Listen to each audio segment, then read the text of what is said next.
मित्रों राम राम। मेरा भारत मेरी बात चैनल पर आपका स्वागत।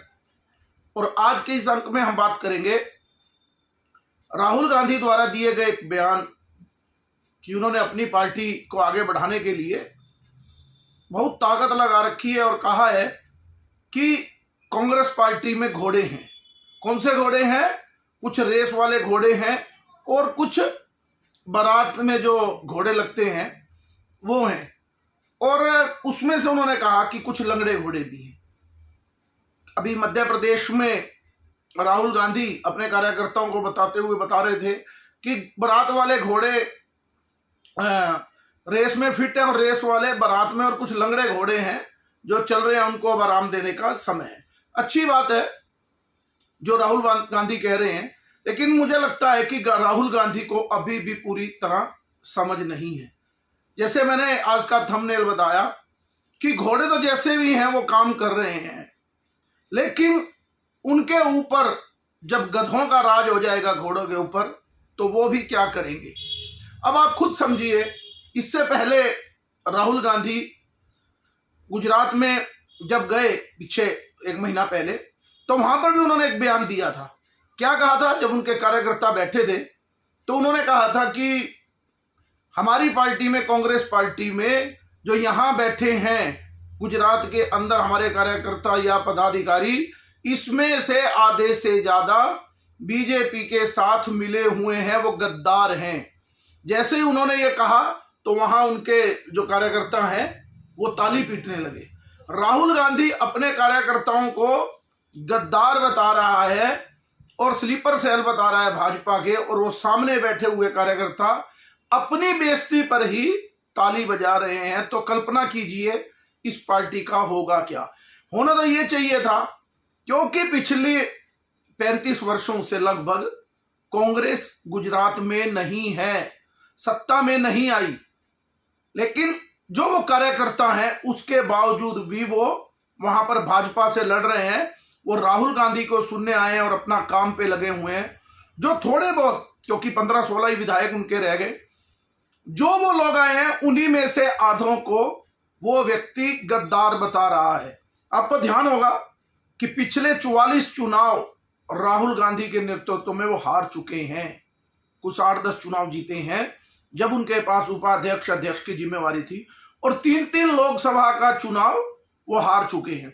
अब वो मैंने जो बात कही गधे की, तो गधा वजन तो उठा सकता है, जैसे राहुल गांधी ने पूरी कांग्रेस पार्टी का वजन तो उठा रखा है, लेकिन वो रेस में, दौड़ में नहीं जा सकता। अब मध्य प्रदेश में राहुल गांधी ने अपने कार्यकर्ताओं को घोड़ा बता दिया, लंगड़ा घोड़ा बता दिया। अरे आपके कोई पुराने कार्यकर्ता हैं, वो लंगड़े हो गए तो क्या हुआ, उनका भी कुछ सम्मान तो होगा। लेकिन राहुल गांधी ने उनको घोड़ों की तुलना लंगड़े से करना, लंगड़े की तुलना घोड़ों से करना, और ये कहा कि बारात के घोड़े, वैसे तो बारात में घोड़े नहीं होते, बारात में घोड़ियां जाती है। राहुल गांधी को शायद पता नहीं है कि जो बारात में, और अभी हरियाणा के मुख्यमंत्री ने एक अच्छा हंसी मजाक में ये बयान दिया कि बारात के घोड़े तो रोहतक में, जब हरियाणा विधानसभा चुनाव थे तो रोहतक में उस समय बारात के, यानी आपने भी देखा होगा वो दृश्य बहुत चला था कि हुड्डा ने पूरे रथ सजवा लिए थे। वो बारात की जो घोड़े होते हैं, जो घोड़ियां होती हैं, वो रथ में लगी होती हैं, लेकिन उनको वापस लौटना पड़ा था। बड़ी शर्मिंदगी का विषय हरियाणा में बना था। तो मेरे कहने का अभिप्राय कि राहुल गांधी को यह बताना चाहिए कि बारात के गधे घोड़े और रेस के घोड़े, इनको फिट कौन से स्थान पर किया जाना चाहिए, इसका फैसला कौन करता है? कुछ गधे ही तो करते हैं। अब वहां मध्य प्रदेश में बैठे और वहां कमलनाथ को लगातार कमान दी। आपकी चुनाव में लगातार हार हो रही है। कमलनाथ को चुनाव की कमान देने का अभिप्राय क्या था? किसने दी थी वो कमान?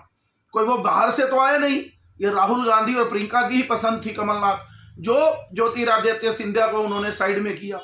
आप यही बात आसाम में कीजिए कि एक जो रेस का घोड़ा था हेमंत विश्व शर्मा जैसा व्यक्ति, जिसने आज भाजपा में भी आकर तूफान मचा रखा है, तो वो व्यक्ति को किसने अपने घर से बाहर निकाला बेइज्जत करके? क्या वो रेस का घोड़ा था, या वो बारात का घोड़ा था, या वो लंगड़ा घोड़ा था? अब हरियाणा में शैलजा और भूपेंद्र सिंह हुड्डा का मामला था और रणदीप सुरजेवाला। हरियाणा के चुनाव में भूपेंद्र सिंह हुड्डा को राहुल गांधी ने छूट दी और शैलजा नाराज होकर बैठ गई। उन्होंने कुछ बयान भी दिए, उनको नुकसान हुआ।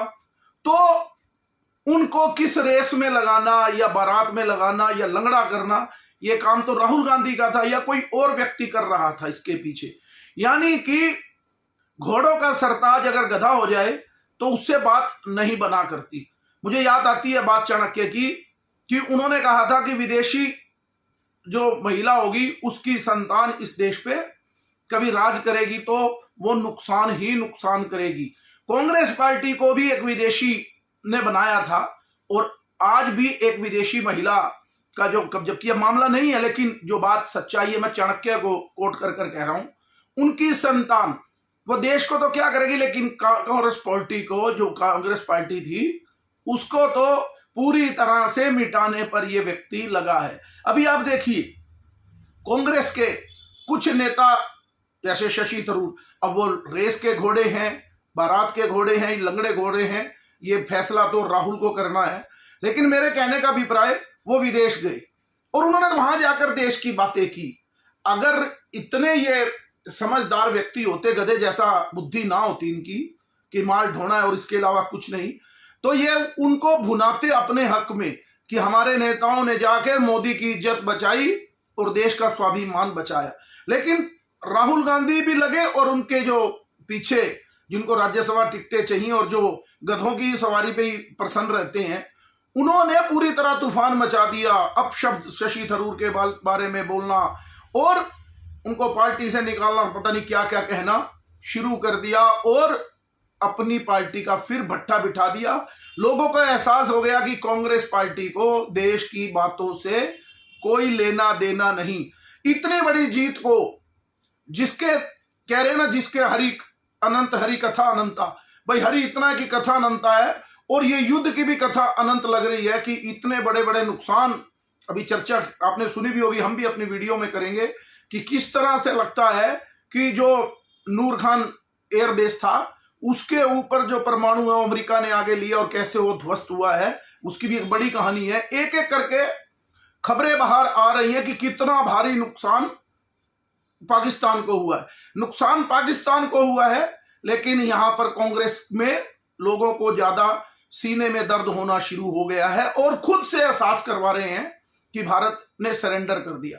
यानी इस तरह की बातें करना लगता है कांग्रेस की नियति भी बन गई है। और सबसे बड़ी हैरानी की बात, जो राहुल को डिफेंड करने आते हैं उनकी तो मजबूरी है, लेकिन हैरानी तब है जब व्यक्ति राहुल गांधी के सामने बैठे हैं, वो कार्यकर्ता, उनका जमीर भी ये जवाब नहीं देता। जब वो उनको गद्दार कह रहा है, वो अपनी गद्दारी पर ताली बजा रहे हैं। तो ऐसी स्थिति है। सत्ता से दूर बहुत सी पार्टियां रहती हैं, लेकिन वो अपने संगठन के दम पर वापसी करती है। भाजपा 1952 में जनसंघ बना, 1984 तक वो करते करते 1984 में भाजपा की केवल 2 सीट रहेगी। लेकिन एक अपना विचार लेकर, इस पर भी चर्चा करेंगे कि भाजपा के कौन से 3 विचार थे और वो कैसे पूरे होते चले गए। और वो संघ के व्यक्ति ने आकर जो प्रचारक रहा, और क्योंकि दोनों प्रधानमंत्री संघ के जो भारत के बने भाजपा की ओर से, वो दोनों संघ के ही प्रचारक रहे। तो उस पर भी एक चर्चा, एक वीडियो बनाएंगे जब। लेकिन मेरे कहने का अभिप्राय यही है कि कांग्रेस पार्टी में एक गधा घोड़ों को गाली भी दे रहा है और घोड़े सुस्ता रहे हैं और किस हालत में है। अभी इस पर भी पूरी चर्चा करेंगे कि एक एक स्टेट में कैसे राहुल गांधी ने अपने घोड़ों को खुद घायल किया है। लेकिन सबसे बड़ी विडंबना तो यही है, जब घोड़ों के सौदागर गधे होंगे तो स्थिति ऐसी ही होगी। आज के अंक में इतना ही। मेरे इस चैनल को लाइक कीजिए, सब्सक्राइब कीजिए और ज्यादा से ज्यादा शेयर कीजिए। भारत माता की जय, वंदे मातरम, जय श्री राम।